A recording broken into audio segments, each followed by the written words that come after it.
All right, everybody, welcome to the Architect's Edge Live, the best webinar of the year. To be fair, this is our best. This is our sixth webinar in the series of the Architect's Edge Live, and from our cast of amazing panelists, it's gonna hands down be the best of the year. I am going to kick a poll off here as soon as I find my poll button. There it is. I'm gonna kick off this poll button. As soon as I find that cursor, there we go. Yes. So this is something we'll leave running for a little bit. And this is going to differ from the Q&A. Absolutely use the Q&A for your questions because we're going to try to be answering your questions. But this is a place for you to also express these. We'll have these things logged, anything that may follow afterwards, any facts and other stuff along those lines that'll kind of follow. So I'll leave this running for a while because there's going to be people rolling in. I mean, we're only a minute in, and there's looks like about 250 of you guys have shown connected so far. The QR code on the screen, we're some of there we go. That QR code on screen, feel free to use that if you have not used before to sign up at the Architect's Edge newsletter. But we're getting ready to get started in this. The resources pane, if you see, there's a little resources pane in Zoom, right? Inside there, some of the resources included, like this QR code there. But one item that we shared in our August webinar was the VCF welcome guide. If you have not gotten your hands on that, seen that, accessed that before, go download it from there. We were asked by so many folks, hey, I'd love to get a copy of that. We make it available right there, just fast and furious and quite easy. So we're not going to introduce by name everybody who's on the call immediately. By that, though, we're going to roll right into our first myth. And again, if you've got questions, feed those things in the Q&A because we'll be taking your questions. And those questions are there for you to be able to vote on. So if you've got questions and you're like, oh, I love that question someone asked, I also have that same question, feel free to use that, vote up questions. Let's keep it civil. Let's keep it honest. We're going to try to answer every question in a possibly great way. But we're going to get started by that. Hands down, the number one myth that I commonly see in here is I want to adopt VCF, but I don't want to do vSAN. I can't do VCF without vSAN. vSAN is required, right? It's required for the management domain. Like we're not letting me use my existing storage. Those are all the examples I hear a dozen times a week. And I bring it up every single time because I constantly hear it. But with that said, John, because we only have you for a precious little bit of time, do you want to talk about this? Because you are the master of vSAN after all, right? So, you should vSAN while you vSAN, as one vSANs, as I like to say. But there are other storage choices here. So we do have VMFS over specifically for spinning up your management domain. I see a lot of people who have existing fiber channel investments. They're really in love with that stuff. That is definitely still an opportunity now for Greenfield. Also, NFS v3 is an option. I do some people say with iSCSI, look, I have iSCSI. Why are you leaving me in the dust here? One thing is look at that iSCSI platform. A lot of those, even though you may be using those iSCSI, they often can also do NFS v3 as an option. That said, when comes time to look at buying net new servers, and you are looking to recapitalize your environment, maybe you've got some ancient Broadwells or Skylakes that, it's time to go, guys. They're getting a little old.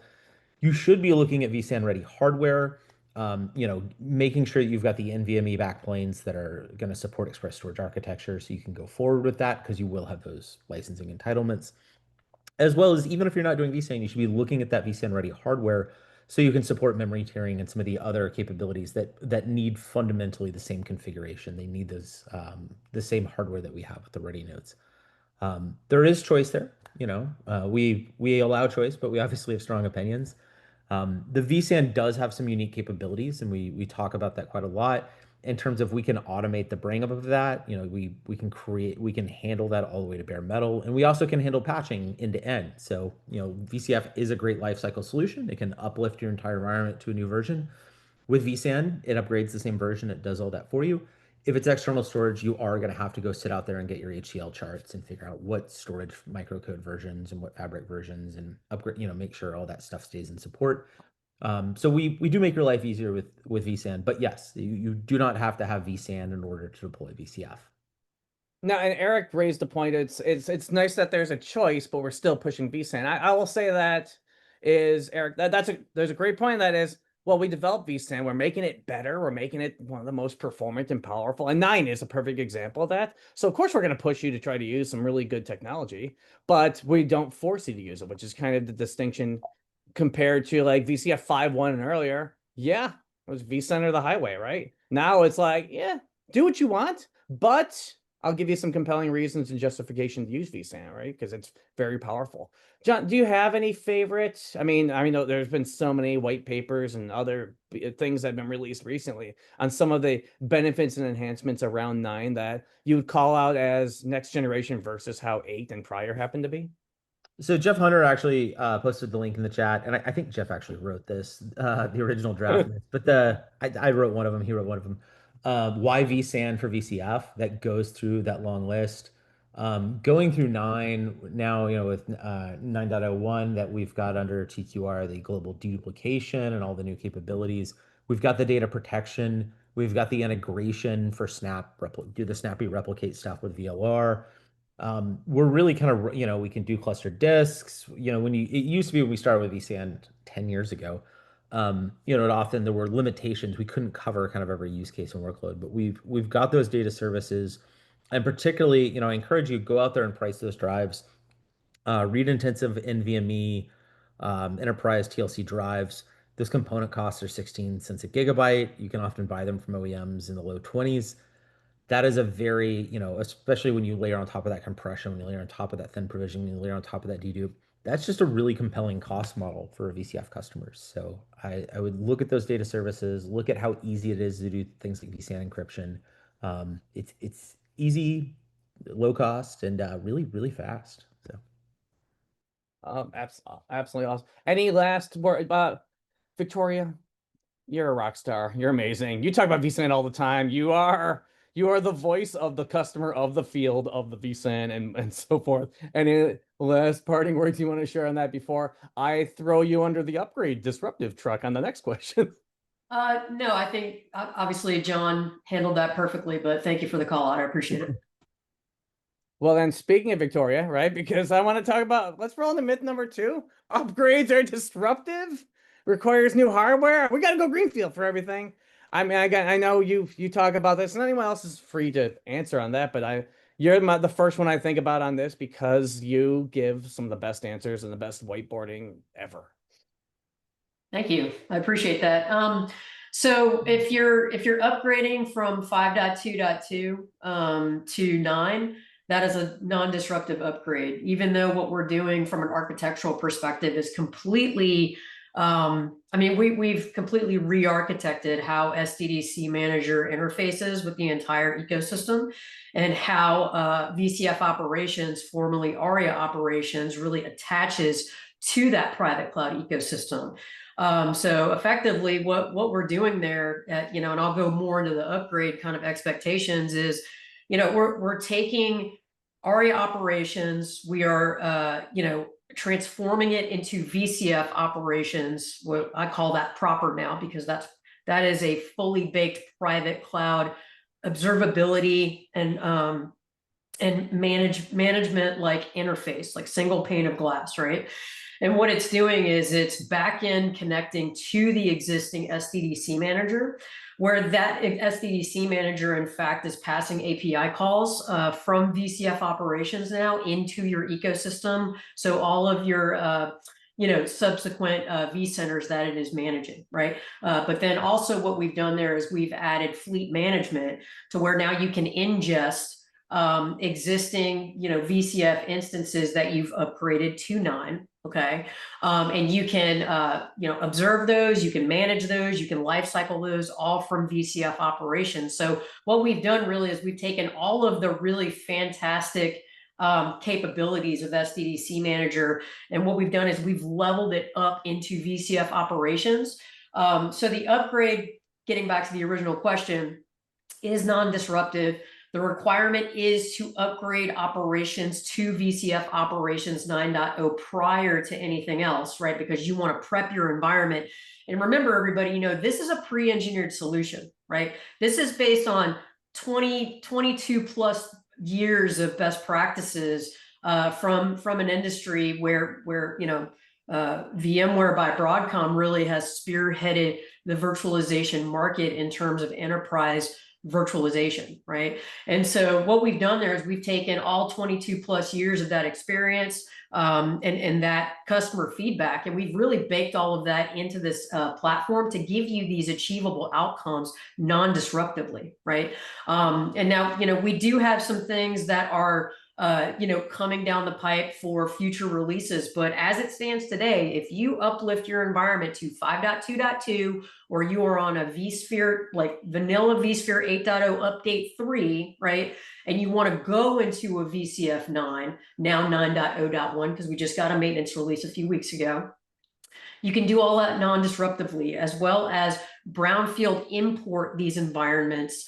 And you can do all of that non-disruptively. And we have been brownfield importing since 5.1, 5.2.0, right? And we've been doing that non-disruptively for standard vSphere environments. So anything anybody wants to ask around brownfield imports, really get under the hood, get very technical around the upgrades, what to expect, order of operations. We have an entire community of people on this call that have been working in the field with customers hand in hand to support their upgrades and their brownfield ingestions and outcomes very successfully since the launch of this platform. So I hope that answered the question and set some excitement around the product. Well, you set the table for the next item on the list here, which John Schulz. I know some of you talk about, man, installation's complicated and hard. It's too complex, right? I'll talk access to hands-on labs and documentation. We've got it all. We've never had more documentation than we do now. And we've never had more, better, and more reliable hands-on labs than we do now as well. So that's definitely, I've got some articles out there on the Architect's Edge. Take a look at that. I've got one coming that provides you the extra way and how to get access to hands-on labs, but all that type of stuff. But John, talk to us, John Schulz, wherever you may be. I'm here, Christopher. Can you hear me okay? You're coming through loud and clear. This is something you go through often because you've shown on our webinars, available on YouTube, many times, what that process looks like, some upgrades, how the ease of those things, whether you're using the VCF installer or using operations for import. But talk about the complexity of VCF, or the lack of complexity. Do you find it more complex than it was, 5 minutes ago, a year ago, and 5.2 and prior? It's definitely significantly improved, and we know that there has been a significant investment in engineering and thousands of patents that have gone to VCF, and you'll see a lot of that in the installation and the operations components of this platform. The VCF installer, if you're doing a greenfield install, it's a matter of downloading a 2 gig OVA and essentially deploying that. And once it's down, you connect to a depot and pull down the appropriate install binaries. And then you'll work through a wizard to do that VCF install, and either do it through that wizard or also leverage a JSON file. We have a lot of customers that run through the wizard the first time, and then once they've gotten to a point where they have answered the questions successfully, you can download that JSON file to either leverage for future installs or potentially for additional workload domains as well. But significantly improved installation process, Christopher, as far as I'm concerned.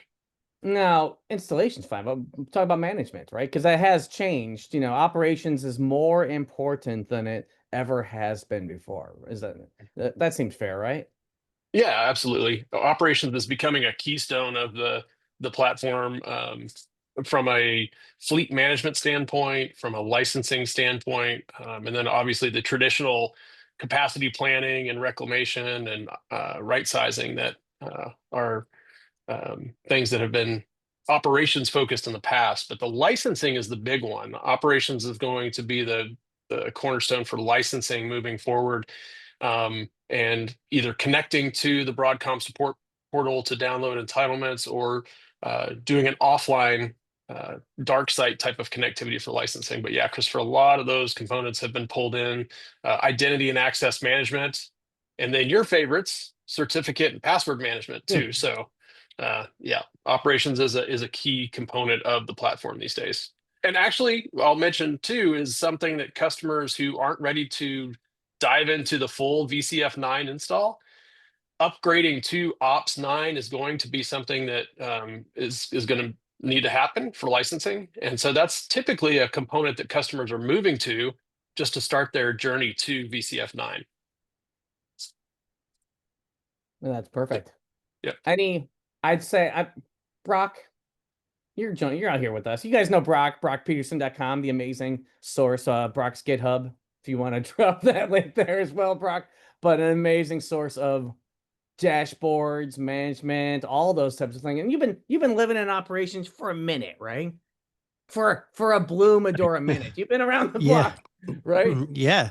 So back to the Blue Medora days, gosh, almost 10 years ago. So, I've been kind of an operations fanboy forever, including while we were at Blue Medora. But it's a good point. And Nathan Lewandowski asked a question about how to, kind of upgrade to Operations 9 without going full-blown VCF. And there's a couple of ways we can do that, right? So if you're using ARIA Suite Lifecycle Manager today, you just need to download the Operations 9 binaries, and it will deploy Fleet Manager along with the Operations 9 upgrade. If you don't have ASLCM deployed today, that's okay. A couple different ways we can do it. One via Fleet Manager, kind of like John just discussed, but you can also just deploy via OVA, right? I mean, the binaries are out there in the support portal. And I've done kind of all of the deployments just to see what works well, what doesn't work quite as well. But I'd recommend, if you have the ARIA Suite Lifecycle Manager, upgrade operations to 9.0 that way. And then you'll go ahead and deploy logs fresh. So VRLI, or operations for logs fresh, connect that into your operations instance, and you'll have kind of an operations logs Fleet Manager instance that you can play around with, before going full-blown VCF 9. No, that's perfect. All right, well, we're going to hit on our next myth, and then we're going to kind of roll through some of these other pieces, which brings us to me finding my cursor, which brings us to Bob Plankers. You're a guy who knows a thing or two about security, right? And known to talk about that. Yeah. Do you hear some of these things? I'm just going to shut up and let you talk for a bit. Security is too rigid for our needs. Oh, it seems like, well, that's an interesting one. So VCF, the goal of VCF is actually to be flexible when it comes to security. Security is not a one-size-fits-all sort of thing. And what's right for some organizations is not right for other organizations. There's that Goldilocks sort of thing. And who can decide about, what's just right? Well, it's you, and yeah, so the goal there is to be flexible. We're getting a little bit more opinionated as we go, in fact, and trying to do better defaults. We're also deeply concerned about backwards compatibility. And now as we're, and apologies to those of you that are still running vSphere 4 and 4.1 and 5 and all that stuff. But, as we kind of forget about those guys, and move past into, and 7 just went to end of life, we can start thinking about what's the reality in 8 and 9, and then the new upgrade cycles too, that we go from 8 to 9, 9 to whatever is beyond 9. And that lets us make some different decisions about backwards compatibility and things like that. And we can actually set defaults. But the goal, again, is to be flexible. And those defaults might be right out of the box, or they might not be right. But you can reconfigure them how you want them to be, that sort of thing. But, really taking a hard look with our product management staff right now at what we can do there. And so that's, we really try not to be rigid, but, there's a certain level of flexibility that we don't need anymore either, and, case in point, vMotion encryption.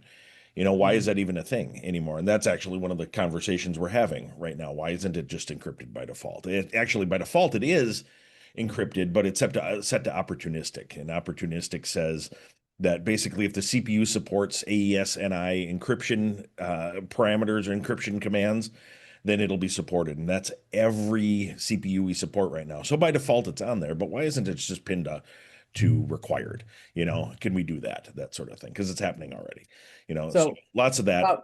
Yeah, go Are ahead. you finding that security is better, Bob? Like, TLS 1.2 is not the default Well, there's that standard too, anymore. and TLS 1.3 in the later vSphere 8s and 9s now, in 9 it's the default. But again, that's a backwards compatibility thing. We've got organizations that basically want TLS 1.3 with only a particular cipher suite and have asked us for that. And we've got organizations that complain when they set, so there's TLS profiles out there, and you can kind of pare down what the available ciphers are for this, and that's good.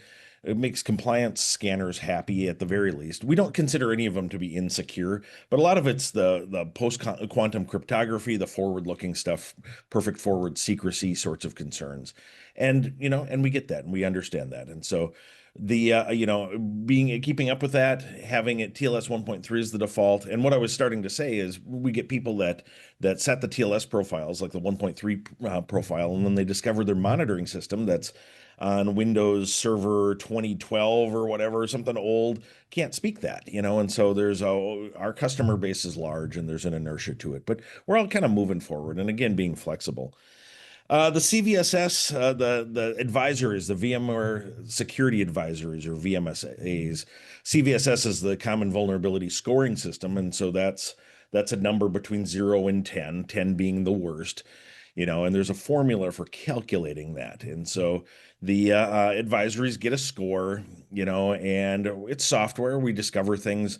We participate in what's known as coordinated disclosure. So we'll get a security researcher that finds something, and we appreciate that. And we've got a bug bounty program as well. We'd like to buy the bug, buy the vulnerability from them so they don't sell it on the open market to threat actors and things. And so, but they report something to us, we validate it, and then we've got 90 to 120 days to fix it.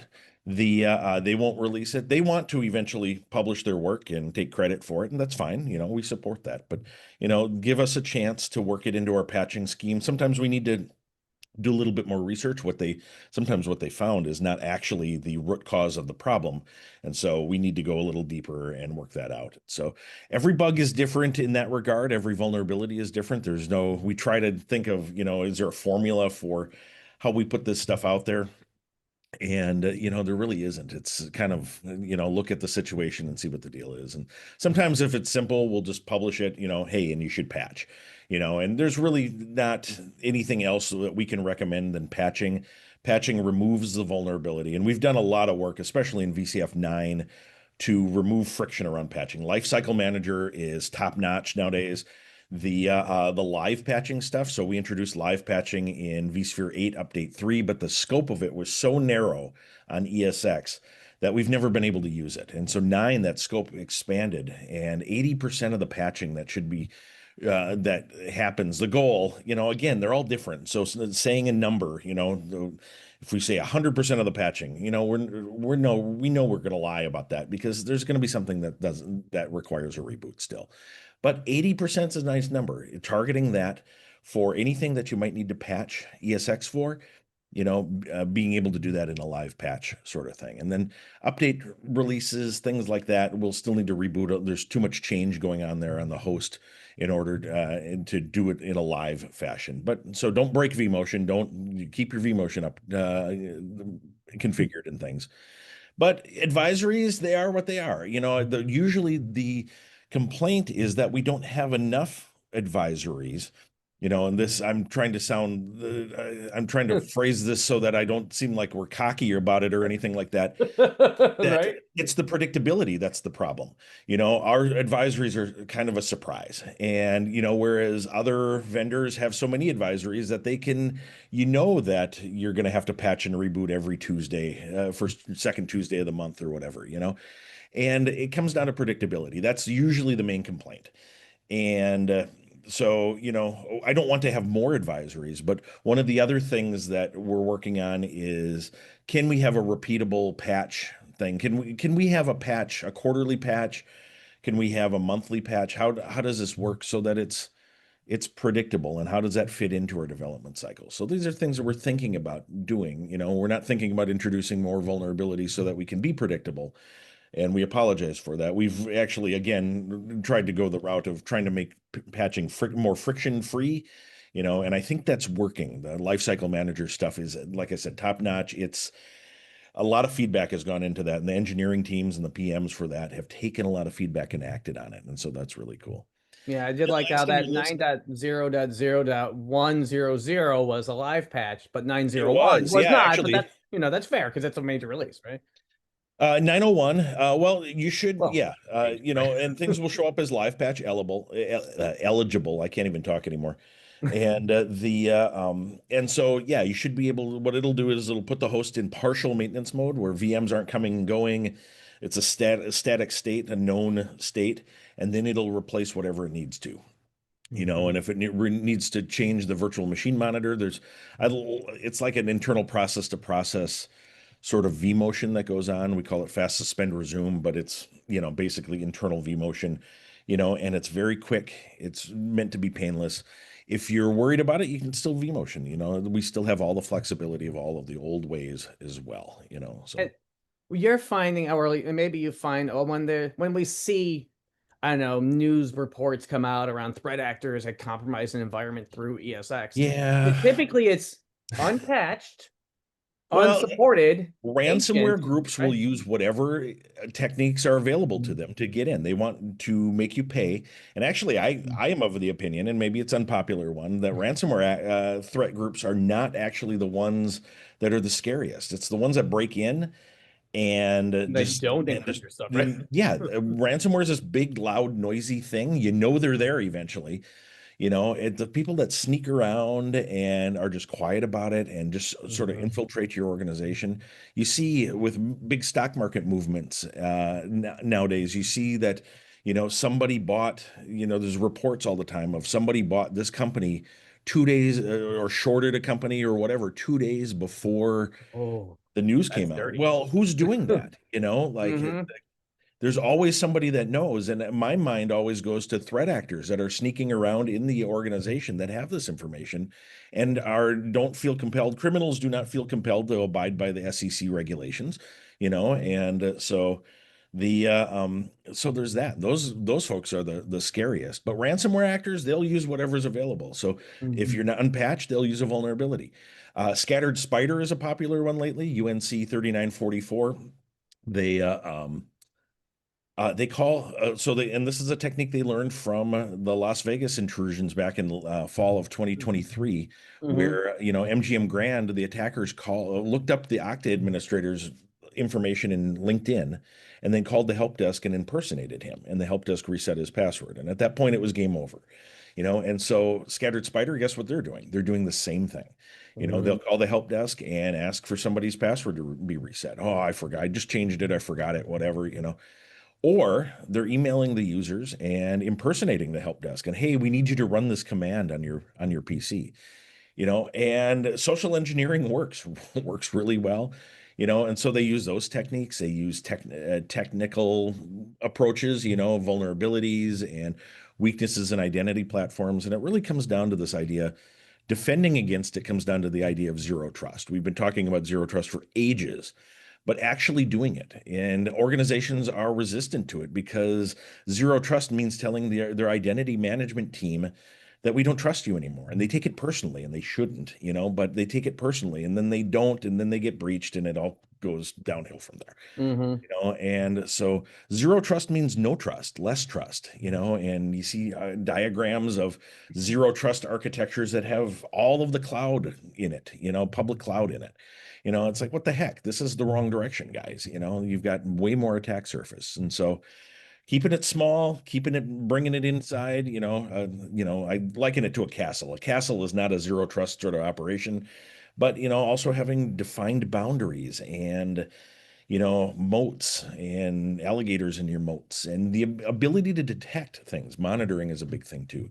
And especially with Scattered Spider, that Mandiant wrote a couple of papers on Scattered Spider and those types of threat actors. And they talk a lot about monitoring. And that's, knowing that somebody's sneaking around and then getting them to generate log entries that you can see, forcing them to try to log into something and fail. That's stuff you can see and you should act on. And so some rich areas of interest there, lots of stuff going on. But, from a ransomware perspective, they're going to do whatever they can. And there's no single answer to ransomware. There's no easy button. There's no, VCF dot no ransomware equals true advanced parameters, that sort of thing. There are a lot of parameters in our hardening guidance that will help defend against that sort of thing. But, yeah, it's not one. And our hardening guidance is a giant list of technical controls, and you can do all of that stuff and still have a poor design that lets attackers in, and I think it was Star Trek. Yeah, it was Star Trek, The Next Generation. There was an episode where Lieutenant Commander Data lost a game to an alien. They were playing like 4D chess or whatever it was. And he sulks around or whatever. And Captain Picard finally tells him that you can do everything right and still lose, and that's how I feel about the hardening guidance.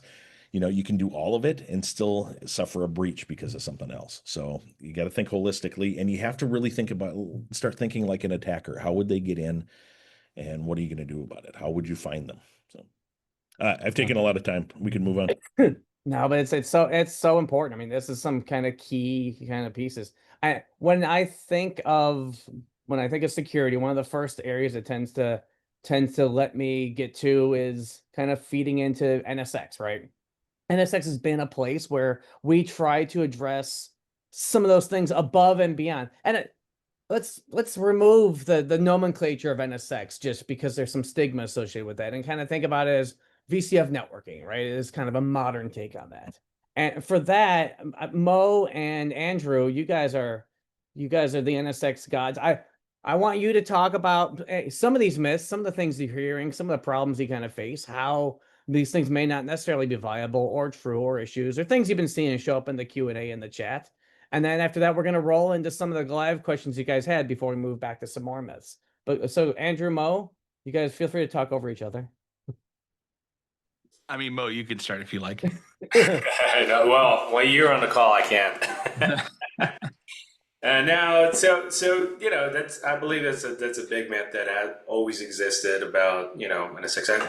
And what I really now that we're talking about the cloud operating model with a VCF9 and going to a private cloud model, I believe when you look at all the new features that are coming in with the VPCs, with all the capabilities that are coming into the VCF9, we're actually accelerating the customers, migration into a cloud model when they're adopting the VCF. Now, you got to remember the NSX, as a product, I'm going to say the days are gone. It's now VCF. It's part of the VCF now. It's the networking layer inside the VCF. It's deployed when you deploy VCF. It's ready for you to use and gain all the capabilities that are existed that are in there.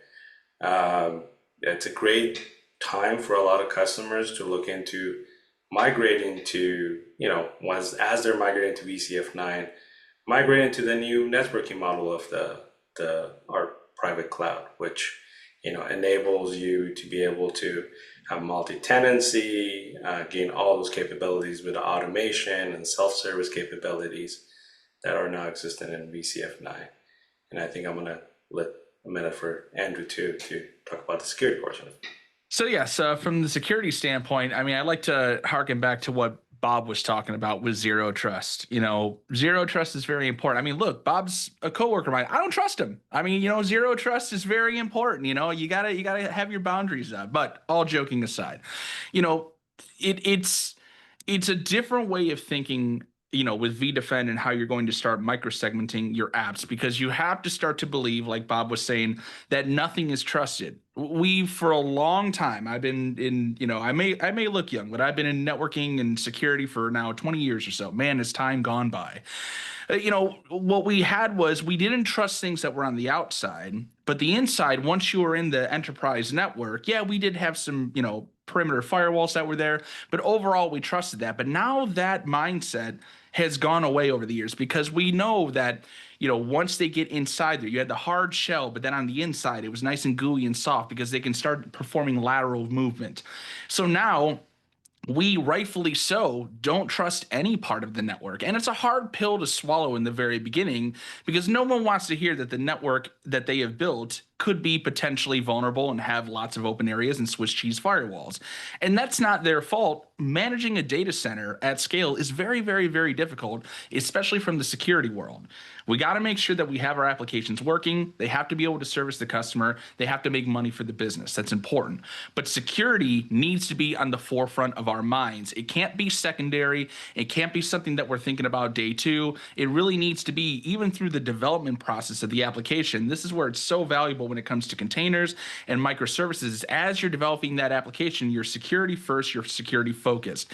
And you can use things like vDefend to be able to then start to lock down not only your VMs and your virtual workloads, but you can start to do this in your container world. You could do this everywhere. That way, along the process, you're working as the infrastructure administrator, as the security-minded infrastructure administrator, to then operationalize security in the development process, so that way, from the very beginning all the way until you're done with that application, you're secure, and it's all grounded in a zero trust architecture. Well, you don't have to stop there, right? I can go on and go on, but Now, talk to me a little bit about because that's actually it's unfortunate this has to come up as often as it does, right? But DFW, vDefend for protecting assets which are not supported by original vendors anymore, right? I just come up recently. It's like, man, I've got these 2003 servers. I'm like, why, right? Why, right? But the 2003, 2008, 2002, 2012, right? All these things that were generally common staples of infrastructure. Like, what year is it right now? It's 2025, I think, right? Yeah, I think so. But look, the beautiful thing about it is, when you're using vDefend, you have the ability of putting that firewall at the VNIC level. That's an important concept, because and this is where it's always been a little bit of a change in how you can create your security policy, is when you have your perimeter firewalls, you're always having to remember as a security architect that I have to push traffic to that device, go in one interface and out the other, and that creates layer 3 boundaries. And we always thought for many, many years that was the only way that you have to push traffic to a security device, a firewall, in order to get security. But when you have the firewall right at the VNIC level, you're now able to rethink, because it doesn't matter if it's on the same layer 2. It doesn't matter if you're on that same network. We can now create policy. And when you do that, you can prevent malicious lateral movement. You can really get down to the nitty gritty and be as granular as possible. And it doesn't matter what the VM is running. It could be running a legacy operating system. It could be running the latest and greatest.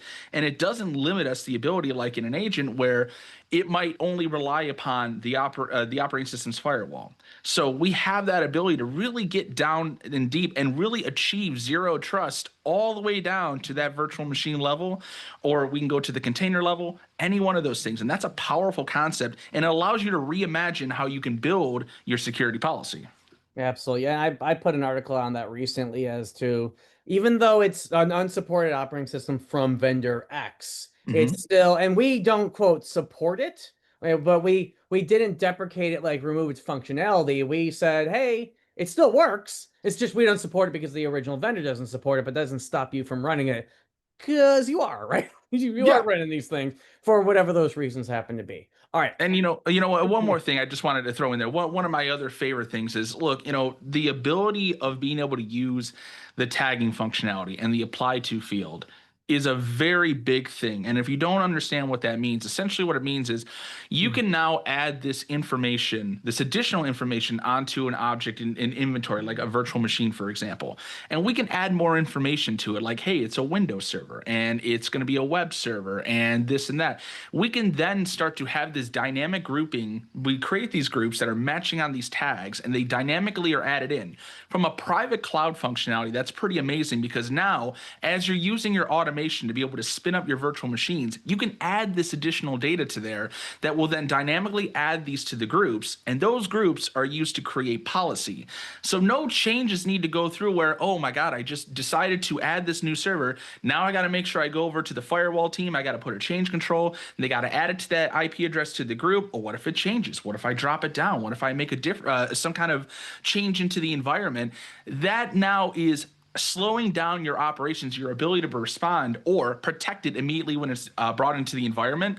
But when you have this dynamic grouping, you're allowing policy to automatically start from day one, the minute that it's brought into the environment, and it's protected.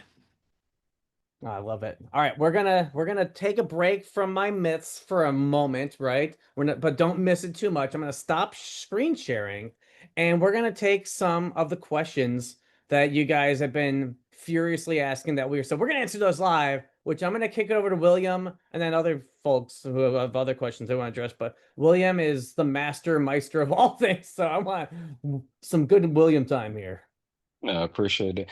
I guess before we jump into the questions, I did want to add a couple of topics on the networking side. Well, I'm not a networking person, even You I can can talk about start to whatever you use want, man. VCF networking. We believe you.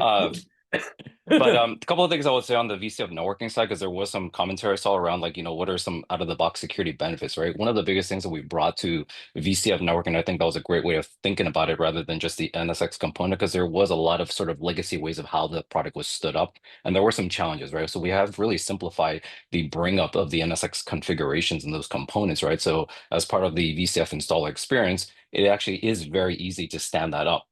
Now, we do understand that not everybody's ready for it. And oftentimes we talk to customers, they do understand the value of things like VPCs. So we want to make sure the environment is ready for you to get started when you are there. But we do support things like using VLAN back networking, right, to get started. So that helps you transition your existing technologies. And then as you look at net new workloads, whether it's container-based workloads, VM services, VKS, et cetera, you can then stand up a new workload domain and start to use some of those new constructs, right? And VPCs out of the box gives you a level of isolation, which is really powerful. And like I said, the bringing up of that infrastructure is very simple, right? We don't require you to send up things like NSX edges unless you need that, but you're able to control what traffic can go in and out. So out of the box, you already have some level of security isolation. And the other thing that we've also simplified is bringing a lot of this functionality into vCenter, right? Which is still a primary interface for a lot of our admins. So now I can easily create VPCs and different types of segments, whether I want them to be private, public, or if I want them to have connectivity across different transit gateways, I can have that functionality. So we brought that in and simplified the consumption of these VPCs, where historically you would have to go to your networking team or learn a completely different interface like NSX Manager, right? So that's part of that VCF integration that we've been talking about. Also on the edge deployment, we've simplified that with something called easy edge deployment. Like I said, just a couple of handfuls. We've even optimized some of the inputs. And so, like I said, even for somebody who's not into networking, I find myself very easily to be able to deploy NSX. And as you start to explore different use cases, especially modern workloads, that's really where the power of VCF networking comes in. So it's kind of crawl, walk, run scenario. So I just wanted to add that for those that might have had some experience with NSX in the past. It really is a different aspect of modern networking that we brought in integrated into VCF. No, William, there's an active question about where people can find your shirt. So before you move on to the next question, I know you want to answer, but there is that question. This was actually a limited shirt. I actually got this from some folks over ITQ. I think they do some awesome shirts. So I don't think they're making them anymore. But yeah, definitely I still get those questions even within our executive team sometimes when I present. But I think there was a couple of questions that were marked. I actually don't know how to get to those. Chris, so if you want to maybe read some of those off, I can. Is it on the answered pane or? I don't know. Is there a way to filter off ones that will take live? I did mark off a few that I can. Yeah, if I can find them, I'm happy to. I'm filtering by scrolling. Yeah, I was trying to take a look at that. It's the ones that don't have type answer next to them in the answered pane that say like William Lamb There's a lengthy one Very. about Yeah. no NSX, no vSAN, that sort of thing. Okay, let me see. Okay. Oh wow. Okay, they don't make it Yeah, easy, do you? They it's do Okay. not the make it most easy. intuitive. No, they don't. Yeah, so we But have a you lot. guys are So I asking think, great questions, right? yeah, So- yep, no, these are fantastic questions. And these are kind of where we're going from. Before I continue, we did do sort of a design and architect series at Explorer. All the sessions are now freely available. I did a couple of myself around greenfield deployments as well as brownfield sessions. So go take a look at that. Just search for design and architect, and we have a whole series that was presented by myself and our colleagues within the VCF division that will actually cover all these different scenarios and actually walk you through which components. But one of the big things that we did with VCF 9 and also 9 beyond, because we just released 9.0.1, which actually has a number of new features, including supporting for NSX federation. And also the ability to ingest or brownfield import a vSphere 8 environment, right? So if you have NSX 4.x, we don't require you to upgrade to 9.0, which was not the case when we initially released 9.0. So we continue to simplify the ability to take what you have and get you quickly up to par in terms of 9.0, right? And so depending on the different components that you have, we will take those in, validate it, right? So I think there are some questions around, can I do pre-checks? And absolutely, whether you're creating a new management cluster or management domain, sorry, or importing an existing vCenter into what will be a workload domain, we do have live pre-checks built into the product. So that's the best way to kind of validate that all the components are ready to go. And in some of these questions we have here where customers are starting with typically some form of vCenter, some ESX host, maybe they have operations. Many of our customers are already using VCF operations. You're already like halfway there, right? And so depending on the different combinations, like I said, we've outlined some of these at our Explore breakout. You would have to basically upgrade these different components, right? And in certain scenarios, you do have to upgrade to 9.0 before you can ingest. But typically the flow is something like the following. You have some vSphere 8.x. Hopefully we don't have 7 or 6, but I know customers still have some of those. And so you may want to consider either building a net new greenfield environment or upgrading those to get them to at least a minimum of 8.0 U3, if I recall correctly. And then the first thing you need to do is pick one of those vCenter to become your management domain, right? So that basically will take those components. You'll need to upgrade them to 9.0. You have your VCF operation, and that becomes your initial VCF management domain or VCF instance, right? Which is a combination of this management domain construct, as well as n number of these workload domains. Once you have this new fleet construct, you can then import your existing 8.x environment and designate one of those vCenter servers to become your workload domains, right? So you might segment these out in a number of different ways. There's no right or wrong. And during this period of time, this is also a good time to take a look at your current estate and not only do a physical inventory, especially hardware, right? To say, what's the longevity of this hardware? Does it make sense for me to upgrade and then only find out that this hardware is going to be out of support within 6 months? This is a conversation we have with our customers all the time. And ultimately, who determines if this hardware is going to be supported, whether it's the physical hardware from the OEMs or the CPUs, is ultimately those vendors themselves. We as Broadcom or VMware, we don't set that. We would love for this to be supported in a long period of time, but ultimately they set those specifications, and the Broadcom compatibility guide is really the first place you should go look at, right? To go inventory different infrastructure. And I have a couple of blog posts that shows how you can extract things like firmware, driver information, and then actually use the Broadcom compatibility guide's API and basically cross-correlate that. So you can do this at scale. Once you're able to understand that, it's like, the way that you've deployed, does it make sense for you to potentially consolidate, right? This is the perfect time to take a look at your state. How might I have separated the vCenter domains? Maybe there were certain config maximums. We've raised a lot of those maximums, especially when you think about VCF 9 and this fleet construct. One of the questions we get a lot of is like, how many of these VCF instances can I slot under this fleet? And the technical answer is there is no number, because when we look at the fleet, right, we're really looking at a VCF operations, and the config maximums or the metrics it uses is no longer host clusters or number of instances. It's really the number of objects, right? So things like data stores, clusters, hosts, virtual machines, to the different metrics. So in theory, it can be you can have a single fleet that spans, multi-region deployments, or you might have multiple fleets for things like security compliance purposes. There's some questions around latency, and there's different latencies at different levels, right? Between the SCDC manager component, which is sort of this localized control plane that's responsible for lifecycling multiple vCenter server environments, your NSX components, your storage components, And there's also lifecycle operations. And so obviously we want to make sure that as binaries are uploaded and pushed out to these different instances, you're going to have some latency. So for example, SCDC manager to these different components, we recommend typically within 100 milliseconds, right? Anything further, you might have, disconnects or pushing backs, right? So you have latency requirements that'll determine, within a VCF instance, but also when you look at VCF operations, you're now looking at a different set of level of metrics. Now, these are things that we're trying to continue to simplify. So over time, you'll see further guidance around sort of, what are roughly the number of hosts and VMs under a given VCF instance? What are some latencies that you should be considering? But it is not a single fixed number, right? And so this is a good time to kind of take a look at your infrastructure and decide how best am I organizing this? Am I organizing this based on my different lines of businesses? Do I have this infrastructure because I've gone through some M&A, right? Whether I'm consolidating or maybe I'm spinning out an organization. How should I think about these configuration piece of it, especially some of the new capabilities we have like VCF SSO, where we now can take a VCF fleet and the different instances under that fleet, and I can connect all of that under a single identity provider and automatically enable things like multi-factor authentication across the entire component set, which was not something that we were able to do easily in prior versions. And in some cases, we still cannot do it.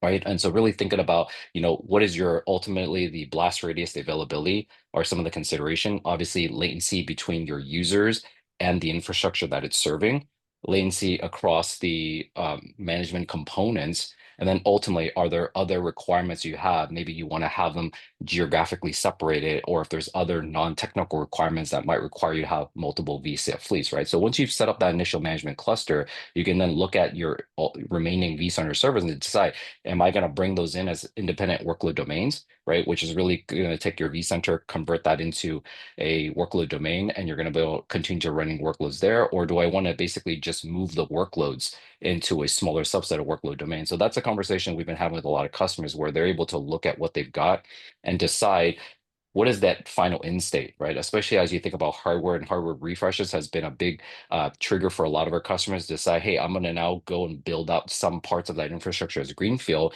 and then I'm going to move my workloads across. I can leverage technologies like cross vCenter vMotion all the way up to things like H6 with bulk migration, right? So long-winded answer, it's not a simple yes, no. It's this number of instances. There are a lot of different things to consider, but definitely take a look at the resources. And then, work with your account team. We do internal reviews with our customers and really taking a look at their current state architecture and prescribing, what are some of the most ideal. So work with your account and sales team. They have a lot of those resources in front of them, and they can really start to help you plan and at least walk you through some of the things to really think about. And you would say we are actually, based upon the feedback we get from customers, we actually make prescriptive guidance as to that next step. It's rather than That's this right. is the way to do it. It's like, wow, people are wanting to do it that way. Let's give you, like the old VVS, right? The VMware validated VVD. VVD and Yeah, VVS VVDs, validated valid solutions. Yeah, solution. we've taken. That's That's what it right. We've taken all those best practices and directly incorporate that into the documentation. In fact, when you look at the tech publication site, prior to that, the VVDs and VUS, it was sort of like a separate documentation place. The team that I'm part of who's produced those original VVDs and VVSs, we've now incorporated all those best practices. So when you go to the technical publication on Broadcom's website, you go to VCF 9. I think the second tile, it says designs.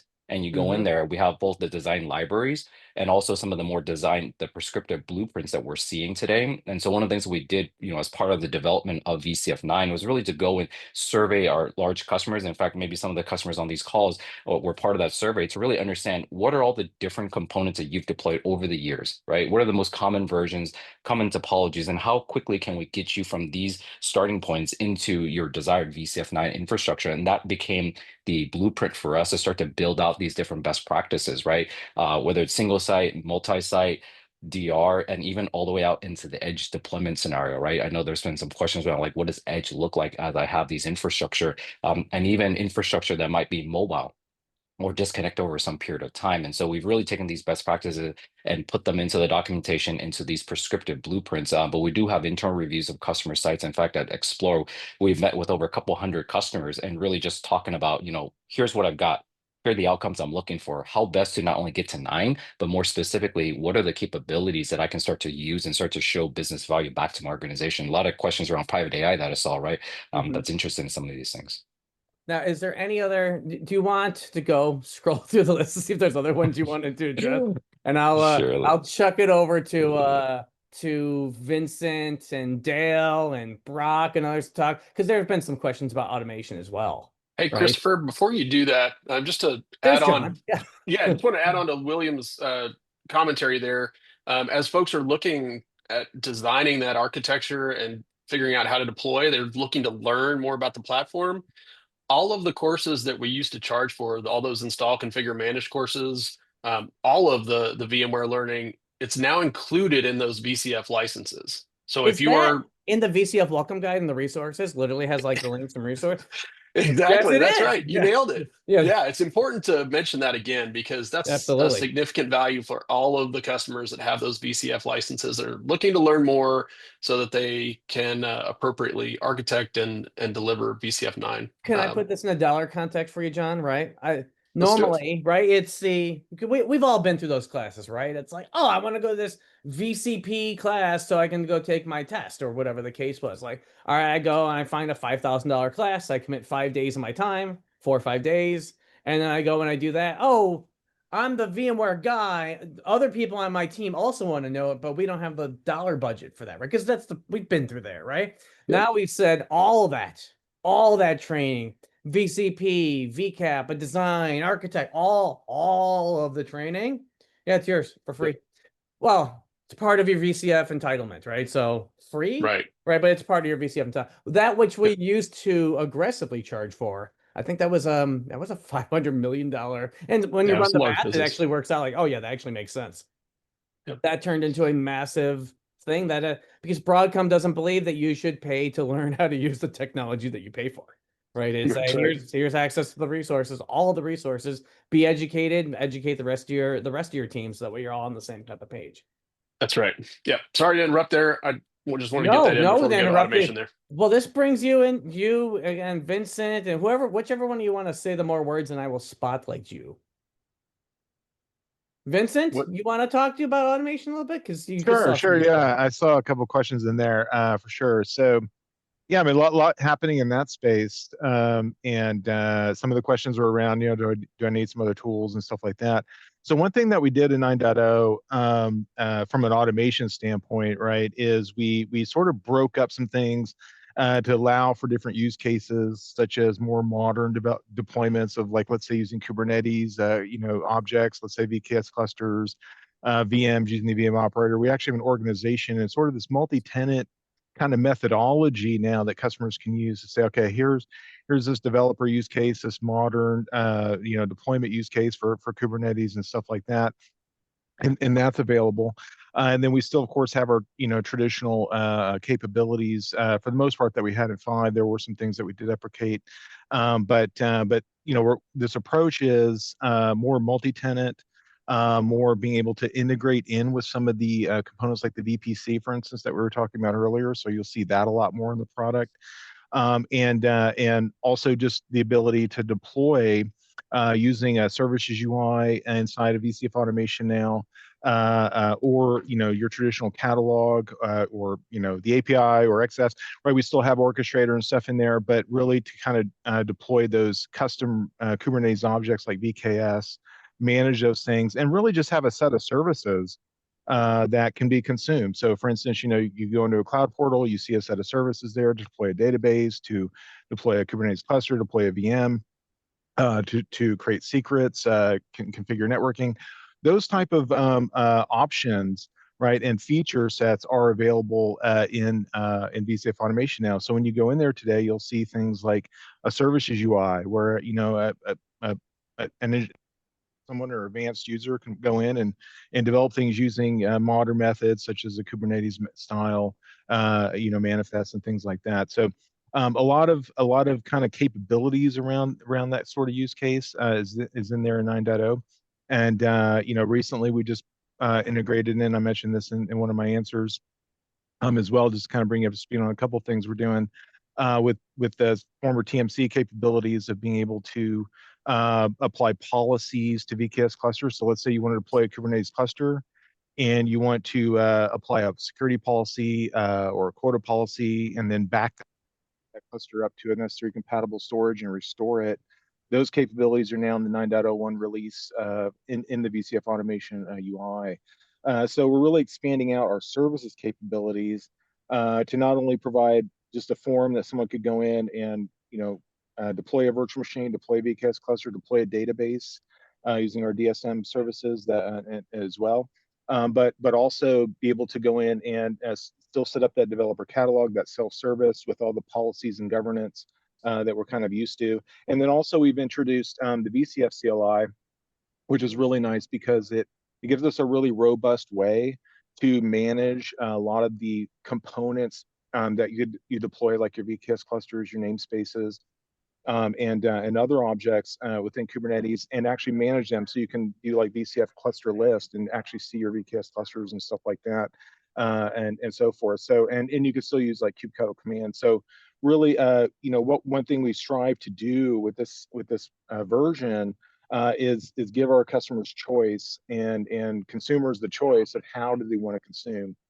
API, CLI, or through traditional methods, and we brought in a little bit more on the UI. Now, one thing that we're doing too is, we understand that sometimes, obviously things like Kubernetes and stuff can be a little complex or complicated, especially for folks that may have not been exposed to that technology very much. So I find that, someone who uses Kubernetes a lot, I really like the UI on top of it, and it gives me a way to, kind of go back and forth between my namespaces and stuff like that. So really some interesting things that we're doing there to help our customers and our admins to be able to handle those other use cases. Oh, absolutely. Yeah. That's perfect. I know that William's got some more power to share. Hey, sure. You're smiling again. No, it's a good segue actually in terms of what Vincent was talking about, right? Because I did see a couple of messages around like, hey, how do I enable the monitor experience?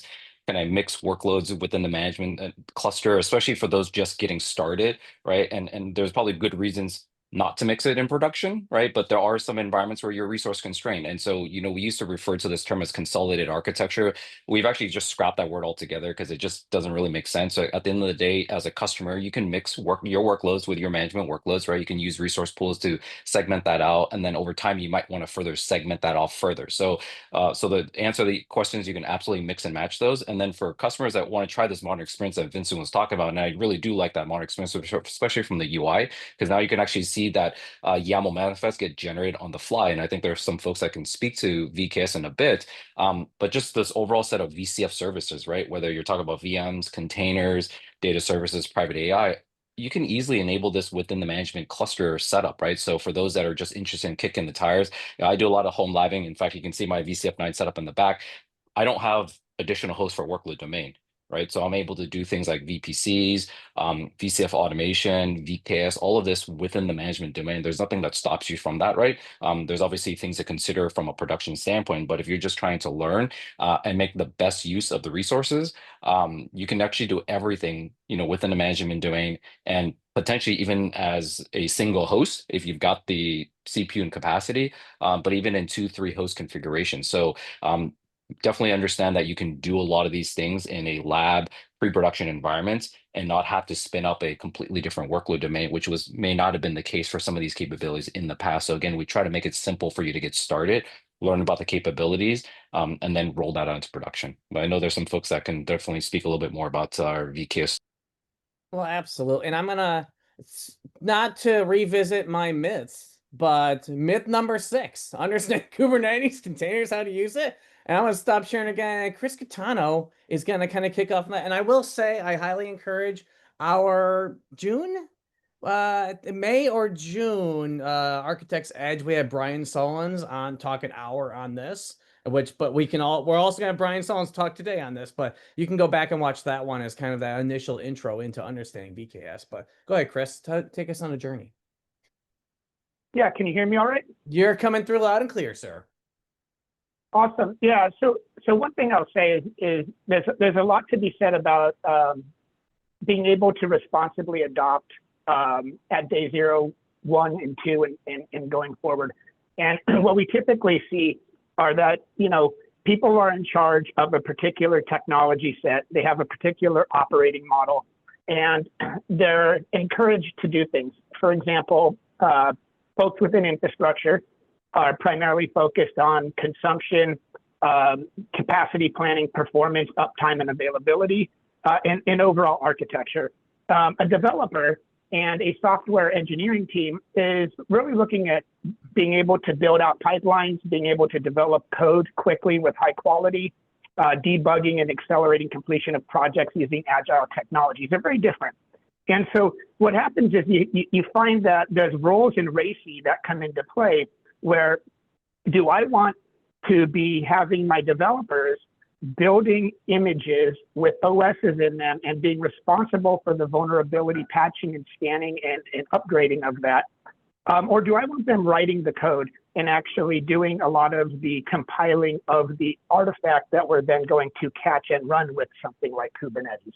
And so what I really like about what we have with VCF 9, and I know Brian's going to do another thing on this, but I'll just say that I think we solved a little bit of that messy in the middle situation where customers are having a challenge understanding who should be responsible for what and where down the provisioning or life cycle of that particular resource should there be handoffs or should there be additional levels of communication. And so by bringing things into VCF operations, by using what we have in VCF 9, declarative APIs across the top, we have a way to really help with that messy in the middle and being able to help our customers adopt the technology in a way where it's sustainable. So we're not going to build this in a way that is a one-off or a snowflake, so that when you go from dev to production, it's a huge ordeal. We want to be able to let you use common tooling, the training you have today, and be able to focus on the interface between the teams. And that is all the things that you get with VCF 9 with VKS. And again, there's a lot that happens as you start getting into the Kubernetes world. You have to start thinking about things like ingress. You look at things like service mesh, certificate management, onboarding and offboarding of teams with authentication. So all of these areas that you have to discover on your own, we're bringing to the table in a package. So Chris, didn't mean to hijack that, but I did want to say that in addition to just the technology, what we see here is a capability to be able to use this in production responsibly because of the interfaces that the teams will be able to leverage in a joint manner. There's no hijacking. This is what this is about, right, Chris? Brian, you used to be a platform engineer. I almost say you're kind of still a platform engineer, right? Where is your head? There's your head. I'm here. Yeah, I've been working in the shadows. I thought it was purposeful that you were keeping me in the shadows because that's where I work best. But fair enough. Here I am. So we're talking about VKS. Is that what we're doing? So we're talking VK, all the things involving those things that you talk about every day. Right? Yeah. So the story that I've been telling recently is really yes, definitely about VKS. And there's like there are three different pillars to VKS. There is the sort of Kubernetes story that we have with CNCF compliant enterprise grade Kubernetes. That's the kind of VKS piece. Private AI Foundation, which as we found out at Explorer is included now with VCF, that the underpinnings for that is the VKS stack. But I think the wild card sort of working in the shadows player and all of that is what is referred to as the VM service. And if you take a look, and I have a shameless blog post that I put out there in one of the answers, and I guess we could, take a look at that later. But it's ultimately, if you think about virtual machine provisioning and lifecycle, we have been, or a lot of our customers have been doing things kind of the same way for about 20 years now, which is, I have a virtual machine template and then I roll it out. And if you think about the entire story that we have about like modernizing the platform and modernizing VMware. And, while I'm on the topic, start thinking of VMware as a private cloud. I noticed there are a lot of customers who still treat us as kind of a onesie, twosie, pixie choosy bundle. That is no longer a reality. We are now a full-fledged private cloud, and private clouds mean that a lot of the capabilities are interlocked and interdependent, which is a good thing. That's part of the integrated platform. And ultimately, if you take a look at what we're doing with automation and virtual machine creation, we are going by a cloud native model. And this is kind of the hill that I will die on as a VMware technologist, which is we do cloud native. And I'm in on conversations where, even people who know better will use that within the constraints of, public cloud is the only place you can do cloud native. We have the receipts. We do all of those things and have for a very long time on doing things in a cloud native way. So for example, there are a lot of videos out there, not just by me, where we actually walk people through how to roll out virtual machines in the modern era in 2025. This has been, in my humble opinion, a long time coming, and I'm glad we're doing it, and we're doing it in a great way. So if you think about, for example, support for like cloud init, all of those things underneath the hood leverage all of the APIs that come with Kubernetes and with the supervisor, which is part of our VKS implementation. So if you've ever wanted to have workloads done, and this is the other story too, is like a lot of the workloads that were moved out into the public cloud, VMware wants those back. And you as a technologist and as a VMware, I'm assuming that if you're on this call, you're a VMware fan person as well. This is an opportunity for you to be able to appeal to platform engineers and developers and SREs to say, no. You can do all of those same things on-prem in the same way with the same tools. We actually have the receipts there, and we have entire demonstrations on. Yeah, I understand you have an entire CI/CD pipeline that goes out to here. Well, those same APIs are available on our platform, and we can show you how to. And I'm not saying it's gonna require no work or no recoding, but as far as like the whole idea of the modern approach for having VMs self-service and in minutes, that is the story that we are telling. That interesting thing on that, Brian, I had this conversation recently where someone was considering repatriation back from public cloud on-prem, not for VMs, right? Because VMs, that's the easy button, but for containerized workloads, because they found that their expectation of moving to cloud and moving to native containers was significantly more expensive than they ever anticipated, and knowing that they could go and just run those same workloads and container on-prem is now a reality. That it hasn't been a reality, but they realize now it's more of a reality out of that. Like, are you seeing that in conversations you're having as well? Yes, and I have a cautionary tale for everybody on that note. So we've been doing this long enough, and we've had VCF 9 as our flagship for long enough now to where we are getting those repatriation stuff. And this is coming many times from C-level people, not just from like people who are technologists and the practitioners. This is coming from the higher ups, as it were. And we've had a lot of very traditional approaches, sort of your vSphere only shops, and they've got to meet the need of people who have been creating things out in the public cloud. Mm-hmm. And if you take a look at just something very simple, like, hey, how long did it take for me to, I won't mention competitors' names or anything, but how long did it take usually to create something out in the public cloud? Usually like 4 minutes, 4 to 8 minutes.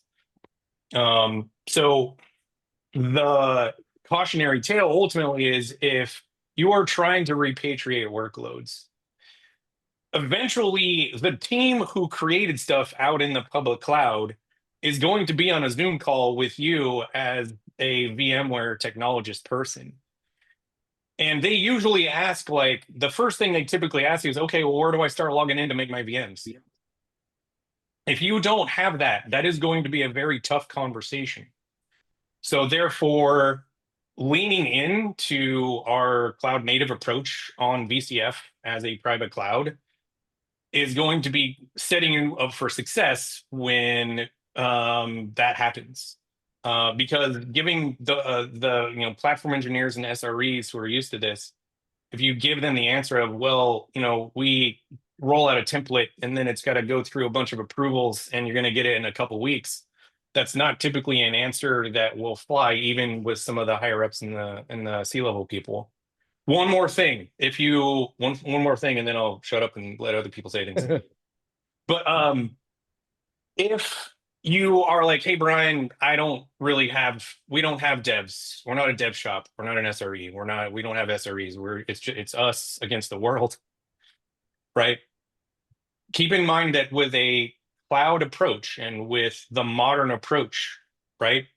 everybody logs into operations and everybody logs into automation to do their job. The old approach of you get special Snowflake and special access into vCenter, you do your thing separately and you do your thing on your own.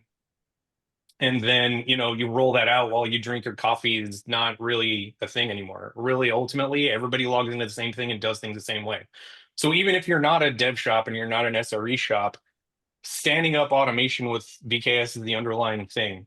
Once you have it all set up and policy-based management, it is a much easier approach and a modern way of being able to meet the needs. And now you're proactive rather than firefighting all the time. And those virtual machines are rolled out in a way that is standardized across the board. And an infrastructure standardization is the key. I love it, Brian. And always happy to talk about this topic further. And if you like these for future webinar topics, right, we can go deeper on those. And always go back and watch the old webinar sessions, right? Like and subscribe. Where's William? Talk to me, William. I'm trying to find your head. There it is.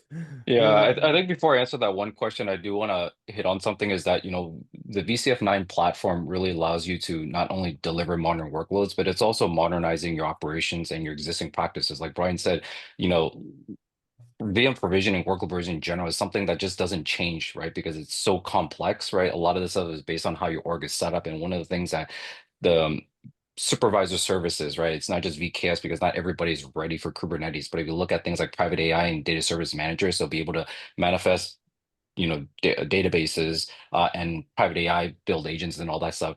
It uses VKS under the hood, right? And so that becomes that building block for you. But in addition to that, I can also modernize the way I deploy traditional VMs, which is the VM service. And so a lot of customers still write imperative code. You end up writing a lot of code, even though Power CLI and all these different mechanisms are simple to use. Over time, you're debugging, right? You have all this if-else clause, and with something like the VM service, you're declaring what you want, right? And so you're able to just modernize the existing ways of deploying your workloads, get a feel for that, build that experience in. We already said that there's UI mechanism that makes that simple. And then over time, you start to understand, how can I start offering up these different services? And maybe there'll be some container-based workloads, maybe there'll be some database workloads, but it uses the same underpinning, right? And again, VCF automation being that consistent interface, whether it's UI, API, CLI, it gives you all those different mechanisms. So I just want to share that it's not just about Kubernetes. While that's a big part of our story and really modernized platform, it allows a lot of our existing administrators to just modernize the existing practices.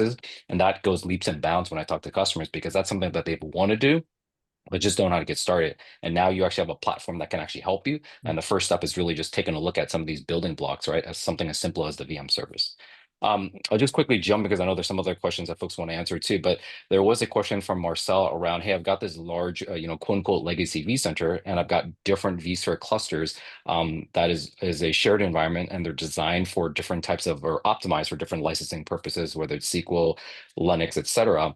And sort of what is the fastest way to basically get the value of VCF, right? Especially some of the new fleet level management capabilities. And I think you're spot on. One quick path is really just take that in, get that into VCF 9, continue exposing the interfaces, right? You can continue to do that. We just quickly talked about a better way to segment that off and really to optimize your resources, especially from a licensing standpoint, right? We can use all sorts of different things like tag placements, policy management, and manage that at the VCF automation layer. So bring that in initially. Think about how you want to restructure your access, especially from an identity and access standpoint, rather than having access users basically have to access the management network, because ultimately that's where your management components. I can actually allow that users to come through VCF automation, and think about how you want to carve up your tenancy, right? VCF automation allows both for hard tenancy as well as soft tenancies. Typically, what we find is for organizations that are like a cloud service provider, the typical Coke versus Pepsi example, you probably want hard tenancy, different resources, and different identity providers. But most enterprises, typically you have one organizations and you might have different divisions. That's certainly what's representative of Broadcom as a company, right? We have a single identity provider, we've got a single email directory service, but we have different lines of businesses. And there I can start to carve those up using things like projects and even constructs like organizations, and then start to allocate resources so that you can best use the underlying hardware platform, right? Which is our vSphere, vSAN, and NSX capabilities, but really start to manifest those policies, whether it's licensing, provisioning requests, and automate a lot of those, non-technical things into policy-based management so that you can actually start to manage that. So yeah, definitely take your existing environment, get it to 9, and then you can take a look at how best to incorporate, the organizational structure based on how you want to set up some of your workflows. No, I love it. Any other questions you wanted to hit on hard, William, before we send Vincent to demo land? Nope, I'm good for now. Thanks. All right, I love it. I'm going to remove the spotlight of that. And Vincent, you take over the like spotlight by demo taking land. over this screen share, right? I think so. I think I'll probably be, yeah, you should see me much larger now or something. It looks, I think you're smaller, but now am I smaller? Okay. now your screen is bigger. I don't know. No, my screen's right. All right, good. Okay, so yeah, I want to just go over a little bit of, we've been talking about the services UI and so forth and some of these other great capabilities. And as you go into VCF automation now, I'm logged in actually as what we call an organization admin. So going back to the tenancy methodologies and features that William was talking about there, I'm in an org admin inside an organization. We also have other roles now, like provider admins and advanced users and all that. So I won't get into all that right now because I want to focus a little bit more on the services. And it could be a good segue for what we're going to go through next. So right when I log in, I can see my namespaces. I can have one or more namespaces that I have access to as a user and the consumer here. And then I can see some of the services that I have access to, right? We see the database service, the Kubernetes service that we just talked about, which is that VKS service, the VM service that we've been talking about, right? And all of these are essentially like, let's take the VM and VKS service especially, or based on operator, or the VM service, let's take that just as an example, right? That's based on an operator, a VM operator. It's a custom resource definition from Kubernetes, and we are deploying it using a Kubernetes methodology. So if I go into build and deploy here, what I can do is I actually see all the some of the services available to me, the database service, which we'll talk a little bit more here in a little bit, as well as the virtual machine service. Let's just go into that real quick and say, okay, I've got these virtual machines now that I can deploy, and these VMs are full VMs. I'm actually using images that we've downloaded or we have locally. And you can see here another feature that I would be remiss to not talk about a little bit is sort of the content hub. We made it much easier to distribute these images to your organizations and to your lines of businesses from a provider portal, or they can manage their own. You can do a combination of both. And so we just have images here that we download. These aren't, these are just normal images that you would even use in a normal VM, right, or a regular VM. So we're basically, we can go in and create these virtual machines right from here. Now, I can also go to the catalog still and create them and do all that fun stuff. But if I just want to come in, spin up a VM, spin it down, do some stuff with it, I can certainly do that, just like kind of that cloud experience, right? And then notice as I go through and I deploy this, right, I can give this a name, I'll just leave it. We could pick a zone, which is kind of like, a cluster or a set of compute resources that I have access to. I could pick my image, pick my VM class, which will give me some capabilities as well as t-shirt sizing. And notice that the code is generating on the right-hand side for me. So as I build this out, and add persistent volumes, maybe I'll do that, right? And what I like about doing this, right, is as I add this persistent volume here, it also creates another Kubernetes manifest for me, but this gives me a way to deploy this VM that will be familiar to, like, let's say someone that is using Kubernetes today or someone that wants to use a modern methodology. Generally, when you deploy, like, let's say pods or containers, you might have persistent volumes or persistent volume claims there. So that process and that workflow should be familiar to folks that would want to use something like this, as well as right here, I can expose this VM as an application using a load balancer. So if I wanted to expose this port, maybe 8080, or if I wanted to expose, a MySQL port or something like that, I can do that. And now I've basically am turning this into an application. Now, Cloud Init was mentioned a little bit earlier as well. And we actually have a little bit of a walkthrough for some of the Cloud Init functionality, such as adding a default user. So for instance, if you're using like an Ubuntu image, right, you might want to add a default user with sudo or some sort of SSH capabilities and have some ability to log into the system. The other thing we've done is you can also just add raw Cloud Init right here. So if you have a raw Cloud Init script you want to run in guest here, you can do that, just copy and paste it. It will create another manifest for you. It'll basically create a Kubernetes secret, and we'll pass that into the VM as it gets deployed. We also support sysprep for Windows as well if you wanted to do that. We can also, manage some of the networking here as well.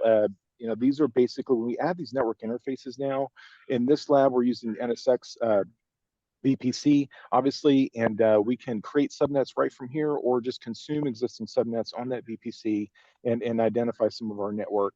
Now, when I'm done and ready to deploy this, I can download the YAML, I can copy the YAML and reuse this YAML, and I can even maybe pop it into a blueprint over here if I want to.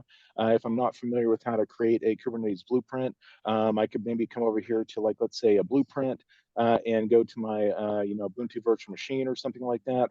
And then copy and paste that code here and then use it. So if you notice down here in our catalog, we have that sort of Kubernetes YAML available.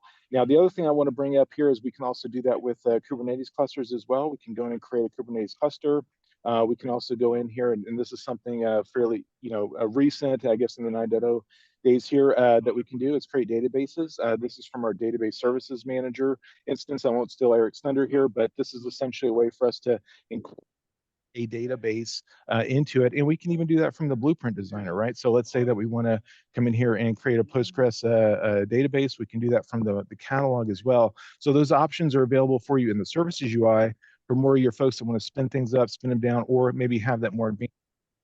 Here with the catalog, we can actually take these blueprints and then publish them over to a catalog for easy consumption as well. So, we can see all those things here and then combine those things and create that curated developer portal for folks to come in and consume. So I'll kind of leave it at that. I don't want to take up too much more time here. I know we have some other great topics to go over, especially with the DSM stuff and all that. So we do appreciate your time, Actually, I have a thing, if I may add to that. Hey, you've got your hand up. Okay, go for it. Yeah, see, I'm trying to follow some protocol, but no. So what Vincent was showing you there was literally what I was referring to earlier. And there are a couple of things that I want to put everybody's mind at ease about, which is you can be, well, first of all, remember that the code referred to there is YAML, and it's what we call a series of key value pairs. So there's no like if statements or for loops or anything like that. This is kind of the cloud native approach of I'm setting a thing equal to another thing, which is that YAML approach, which is a standard methodology for pretty much doing anything.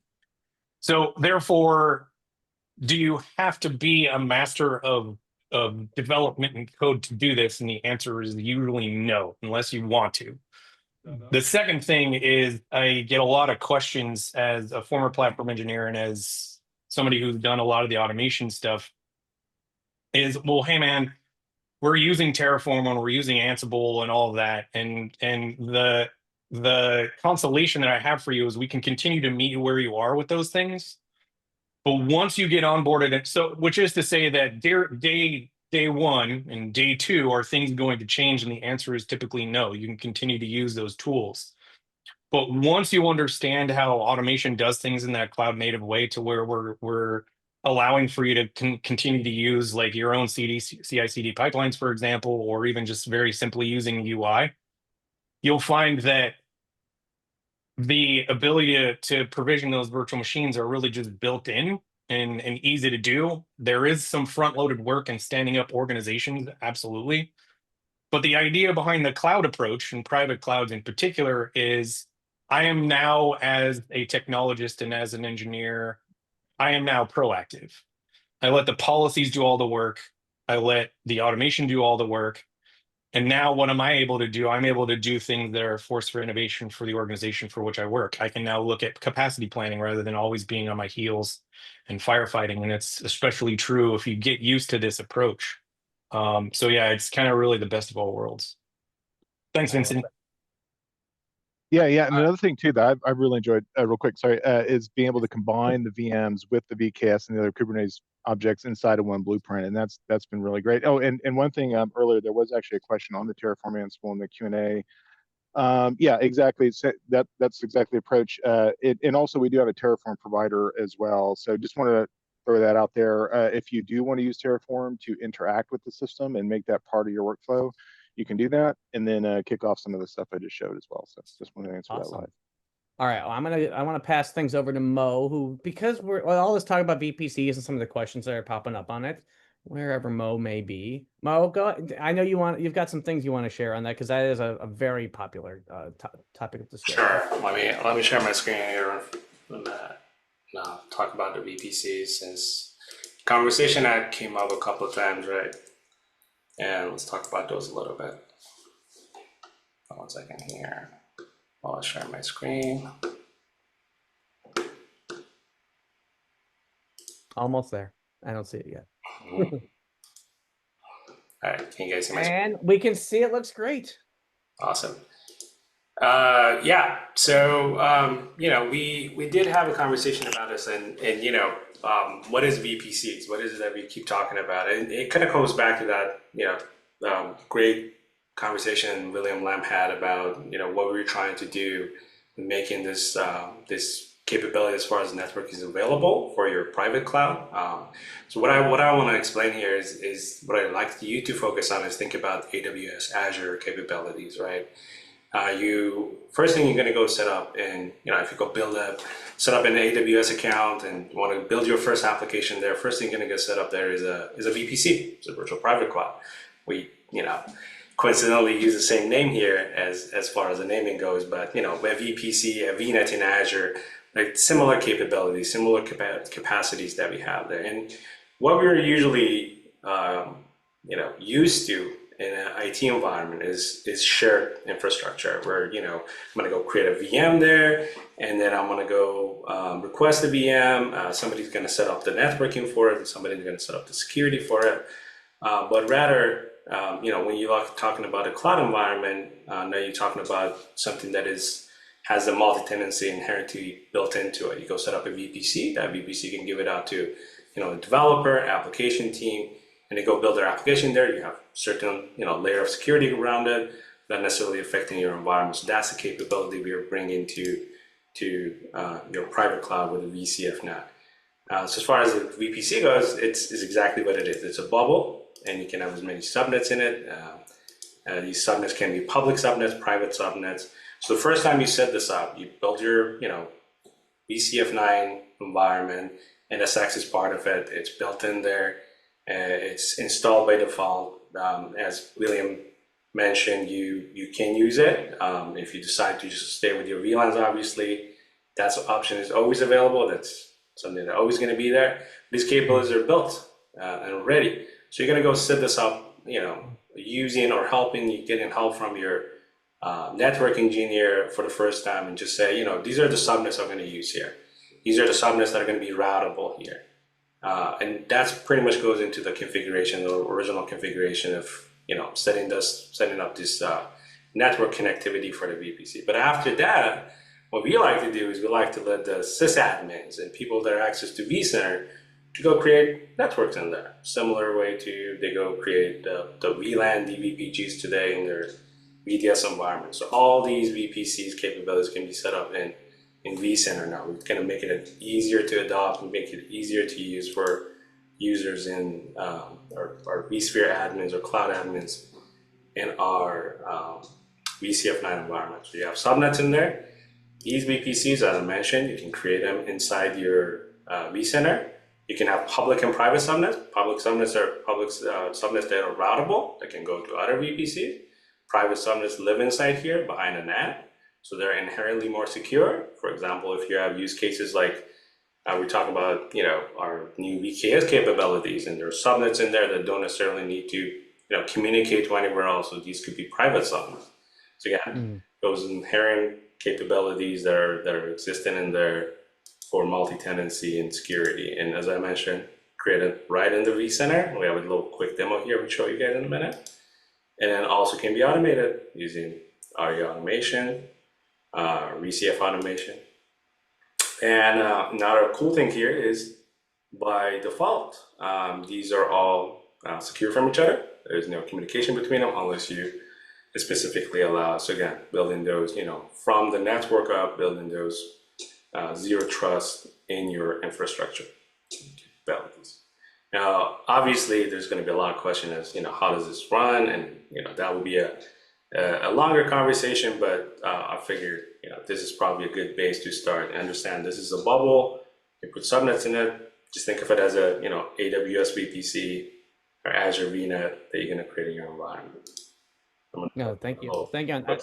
On that point, Mo, is if you want to know more about understanding VPCs Eric Garrison, our own Eric Garrison here, the panelist, is doing a webinar tomorrow called Understanding VPCs and VCF, where he's going to cover off on a lot of this stuff as well. So it's we promote, right? There's a lot of power that happens to be a part of that. Cool. I don't know if you have time for a quick demo, but I can, quickly. I leave it to the audience. Do you guys want to see a quick demo real quick? I'm looking for thumbs up, hands, I'm seeing some hearts. Go for it. Go for it, Mo. I'm seeing a lot of thumbs. It'll be a quick one. I'm loving it. It'll be a quick one. I want you to notice that this is all in vCenter. At no time here, I'm crossing over to, let's say, NSX Manager. Goes back to, we're trying to make it easier for customers to adopt all these capabilities that can, unlock automation for you, unlock a lot of capabilities that can come on top of this. So as you can see, I have a couple of VMs here. I'm going to quickly go through this. This is, you see, set up network connectivity. This is that first setup you're going to do. Just, provide a couple of routable subnets in the environment. And then now that a VPC can be created by a user in vCenter, they can only use those subnets that you already set up. So, maybe 192.168.20/24 is the only one I want to allow here. So it kind of limit that amount of subnets that can be deducted or reused here. So you can just come here under your networking tab in vCenter, create a VPC, and then under VPCs, you can come here and set up multiple different subnets in there to be used. These subnets can be public subnets, private subnets. When you set up a VPC, you set up a CIDR for it, which is those internal private subnets in there. Those internal private subnets obviously cannot go outside, so you can duplicate it as many times as you want. They're all sitting behind a NAT. Makes it a lot easier for network engineers to make sure nobody's making a mistake here, because I'm only providing these guardrails around these VPCs. All the IP management in there could be with, using DHCP. I'm going to create a public subnet here, a private subnet here, and again, I can only use from what is provided as available to me to kind of limit that possible mistakes in setting up. Again, making it easier for our admins to do, to create networks and do things in similar to any other subnets or DVPGs you have. Just connect your VMs to it. That's nothing new here. So just gonna quickly go through those. But one thing I'd like to show you here is you can see that automatically these IP assignments are done. Since we're using DHCP, all the user did is just create a VPC, a public subnet, a private subnet, connect to VMs. Again, everything inside the vCenter.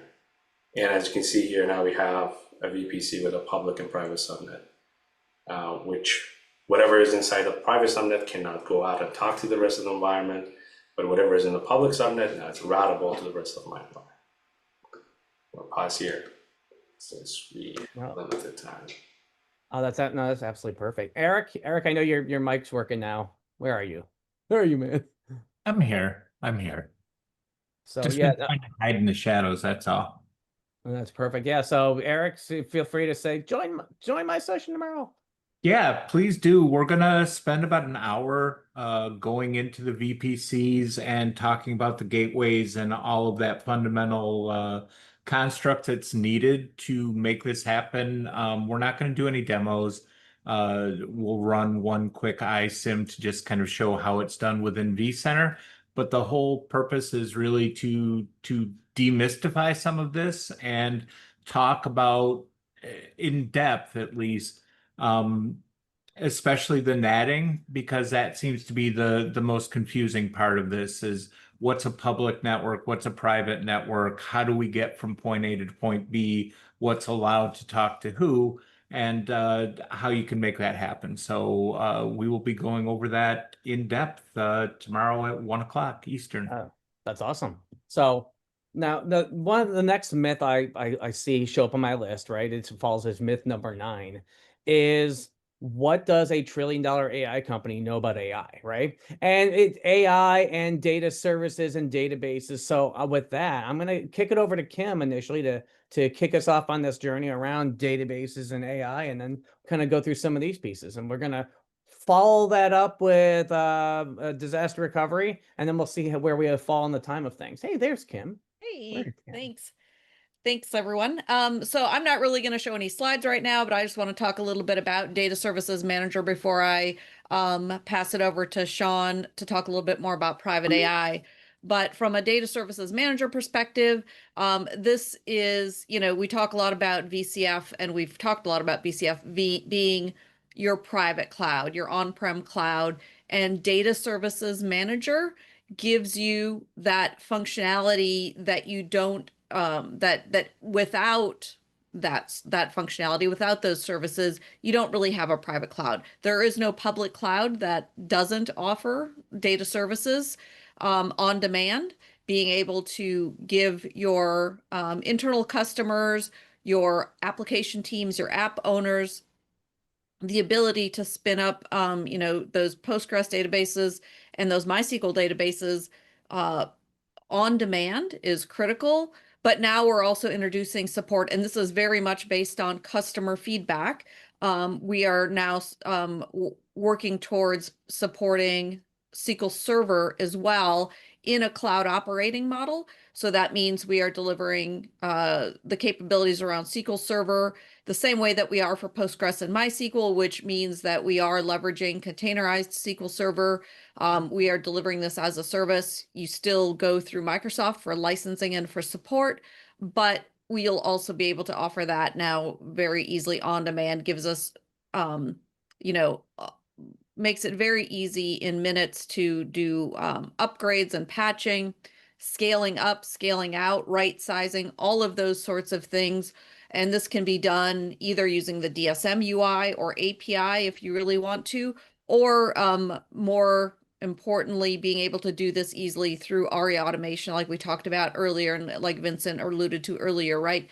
Having DSM registered in your automation platform delivers or gives you that database option under your services list, and you can use the UI that is there, and then you can take that YAML and easily repeat, rinse and repeat to create and also execute all these day two actions around your data services and your databases.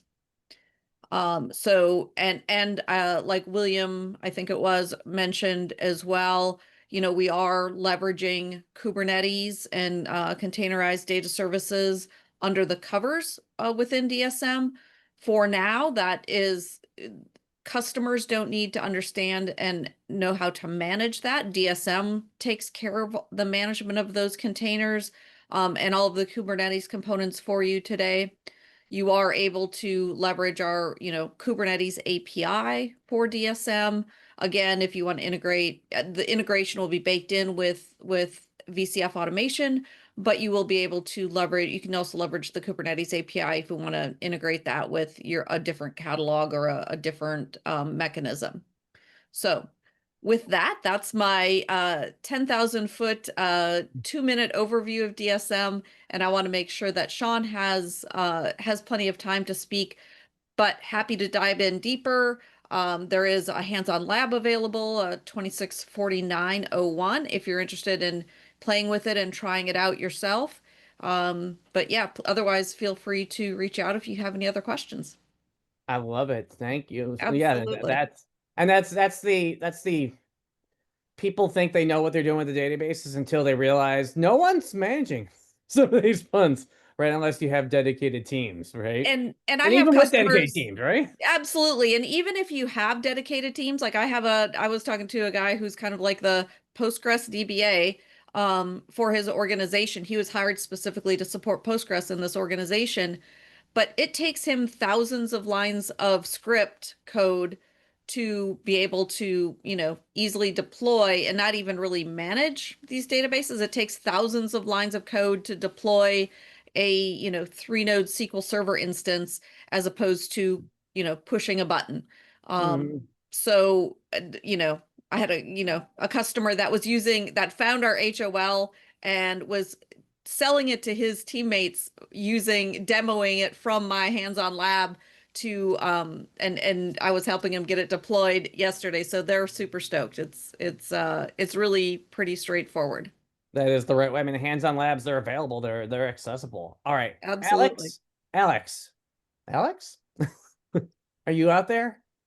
Is it Alex who's going to talk? Alex or Shawn? Somebody's going to speak to Alex Brett or Shawn is right. Maybe Shawn. Shawn, you're on Shawn, video. yeah, you want to take it? That's right. It is Shawn. Yeah, either way. Yeah, we all have the same answers, I think. So when it comes Hopefully. to, yeah, hopefully, and I'm sure you guys will jump in if I miss something here. But you know, I think the main question here is, at least the first one is, you know, where do I start with AI? And we get this from a lot of our customers. And typically we start with the use cases, and this usually falls in really two groups. There are customers that really have well-defined use cases. The majority of those use cases are ones that are combining AI with their internal private data. This is part of the reason why what we're focused on is private AI, is we recognize that organizations want to be able to protect that internal IP as they make it available to their internal teams, whether this be internal documents or strategy or any of those things. So a lot of use cases around that. But every customer has their own interesting, unique use cases. So we want to start with those, understand what they are, and then from there we can start to identify the requirements around them and help them build out a solution. But the other thing I hear a lot from customers is they don't know their use cases yet. They have a feeling that AI can help them. They've seen other teams that have, you know, similar to them leverage AI in different ways. But they're still in that exploratory phase. And so, and actually, this is probably this is what I hear more than anything else, is they just don't know yet, but they want to get started. And so I think this is really important. It's really important for them to not just wait, to actually start building some things with the basic use cases, because what tends to happen in those organizations is, if they wait, then their lines of business come to them and they say, hey, we need to deploy AI, and here are the requirements. And a lot of those requirements are around GPU, as you might imagine.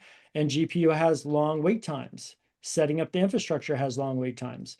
This is a new workload. So building out a platform takes time, even with everything that we've set. And so those that wait wind up in situations where now their businesses go around them. They just go straight to the cloud, or they do something on premises, but they do it within their own silo. And now we have all of these little silos within an organization, each with their own GPUs, and not really getting the most utilization. We see utilization rates below 50%. So in both cases, we want to understand what those use cases are and get the ball moving forward. Are you seeing some cases where people may be going out to an external provider and then sharing information that they shouldn't be to those external providers? I'm not making a, you know, major phone carrier example, phone provider example who uploaded code to an open source thing, right? Yeah, it's a big That never fear. I happened. mean, it's happened quite a bit. And when we talk to the C-level, this is their biggest fear, is protecting that internal IP. I mean, think about it. It makes sense. Let's suppose that someone in leadership says, hey, Shawn, we need to put together our AI strategy.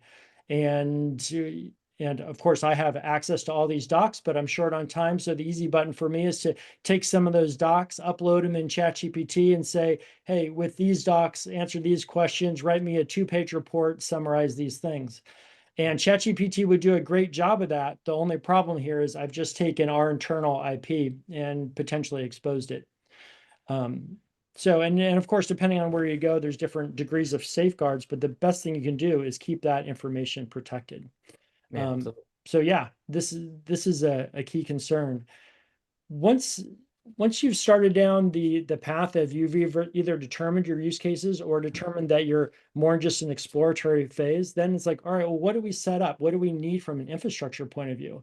Now, Shawn, for a second, Yeah. didn't we announce at Explorer that our private AI functionality, all this stuff we're talking about that we used to charge, is now included for free as part of your VCF entitlement license if you're adopting 9? Is that fair? That's right. Yeah.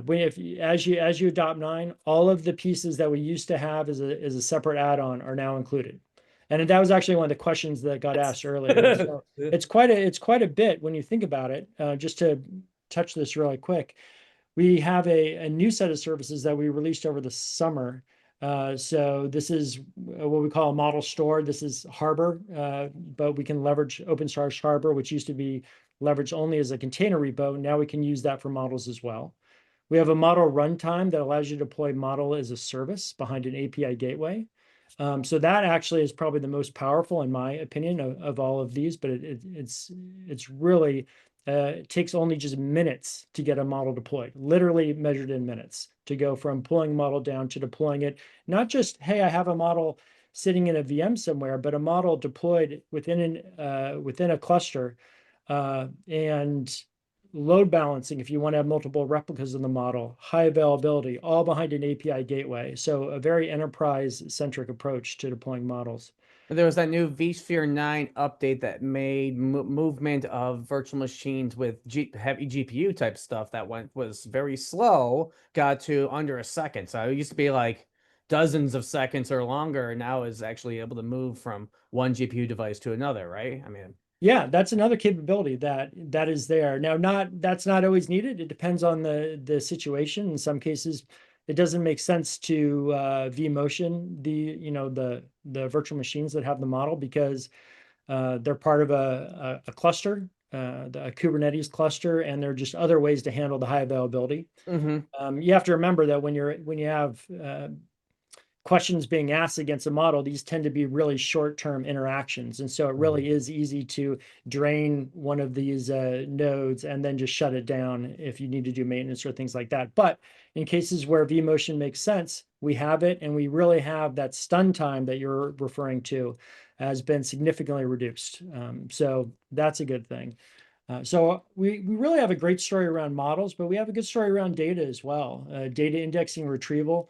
This is one of the early challenges that our customers had is, all right, we're all in on AI, we know about the models, but the problem is our internal data is in all these places. It's in SharePoint, it's in Confluence, it's in a Google wiki, right? right? Or something like that. Yeah, any number of things like that. And so how do we bring that all together and create knowledge bases that we can access from that? And so we have a solution. In fact, I'll share my screen just to highlight what these are, but around that as well. So that's the data indexing and retrieval. Again, this only takes a few minutes for someone to take maybe a subset of pages, a site on a Confluence, or a set of pages on a Confluence site, and say, hey, I want to build a knowledge base around these. It's not typical that you want to take everything in your internal Confluence and necessarily make that available to an AI, but you might have a subset of pages in Confluence, maybe a subset of files that are in SharePoint or something like that, and you want to build a knowledge base around those and attach AI to that. So that's the data indexing and retrieval. And then the last thing is Agent Builder, and that brings all these together. We were able to pull down models and vet them in the model store, deploy the model with the runtime, select our data with the data indexing and retrieval, and now we use agentic AI as a way to bring all these pieces together in a chatbot form, so that we can tie the data, the model, and everything together so that our customers can use their own proprietary data really easily. And again, all of this deploys very, very quickly. Once everything's set up, just minutes to deploy a new agent around a new set of data. So that's pretty powerful as well. That's awesome. Yeah, thank you for that. And we're happy to go deeper on this, Yeah. one-on-one or in future webinars and sessions. With the last few minutes, we hit the last myth, or it's less of a myth, but it's more of I want to know more about disaster recovery, backup protection, all that kind of jazz, to which I'm kicking over to Renee and Steve. Emphasis on Renee. Yes. Hi. Hi, everyone. Hey, thanks for joining this call. This was really great. Great job, Christopher. Hey, it's probably very clear to everybody, but backups are not disaster recovery. And if backups alone were enough, then we wouldn't have any cyber attacks. So it has to be something more. What we see out there is most of the attacks are fileless attacks in nature. They attack memory, and there's really no way to truly solve for these without an isolated recovery environment. The isolated recovery environment that we have, it scans for behavioral analysis. And by knowing the data, that's how you discover it. Now we have a purpose-built solution. It's not only DR orchestration, it's also cyber recovery. And what we mean by cyber recovery is an isolated recovery environment, also known as an IRE. And with that, let me have Steve share some questions, if not answered, and expand. Yeah, so can you hear me? We sure can. We can hear you and we can see you. There you are. So yeah, the biggest thing that I hear when I talk to customers today is, yes, I have backups and I have an existing DR plan. And so while DR traditionally has been a case of accounting for your production environment running at the DR site because of a weather-related issue, maybe you're in a location that has a lot of tornadoes, earthquakes, hurricanes, so on and so forth. That traditional DR will solve for that. But in the case of ransomware recovery, the issue that we see primarily is the threat actors are getting into your environment. I think Bob was talking about this earlier. They will get access to your environment. They're not going to encrypt day one. They're going to encrypt as soon as they get full east-west access into your environment. And so having a ransomware recovery solution that, one, provides a long retention policy, we recommend 3 months of retention to be able to, one, restore your machine state to a clean state, validating that in the isolated recovery environment, performing the behavioral analysis to see what the VMs are doing when they're powered on. We aren't seeing these attacks at a file level. They're in-memory processes, and so having that system be able to provide that analysis and show you your vulnerabilities for that machine state, to be able to vet it out in the isolated recovery environment, and then restore latest greatest data that's not encrypted. And I'm taking a look at the Q&A. I haven't seen much outside of some questions around data, the vSAN data protection. I can highlight a couple of things for that. So the vSAN data protection, we are working on what's called the on-prem IRE, the isolated recovery environment, and we have a VMware validated solution that's out there. It's a pretty large document. I think it's over 60 pages. This is going to be the base infrastructure to be able to provide a isolated recovery environment. And then utilizing vSAN storage clusters, we can then provide that cold immutable storage at the DR site to provide for that isolated recovery environment.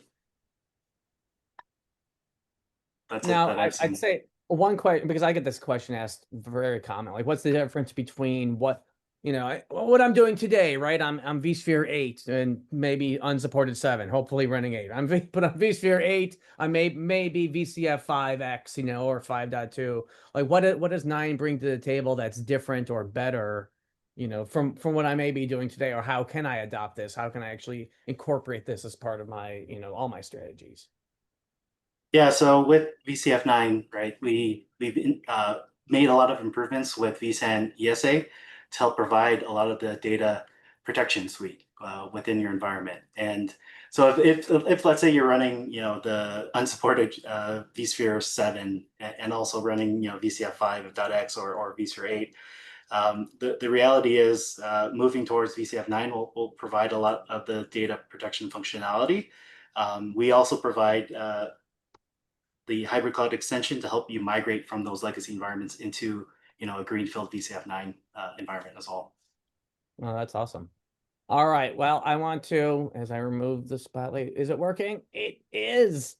I want to thank you guys all for attending. You guys had so many amazing, there was over 100 questions you guys were asking, so much, everything that was going on. You guys are so engaged. And we're going to take some of this data and determine the next webinars. Definitely fill out your surveys, but we appreciate all of your time and attention today. You guys make this possible. So we're going to keep trying to bring these things that you guys are asking for so we can provide that value out to you. We appreciate you all for being here today. And yeah, fill out the survey, sign up for tomorrow's webinar, subscribe to the newsletter, subscribe, right? All the important stuff. We appreciate you guys so much.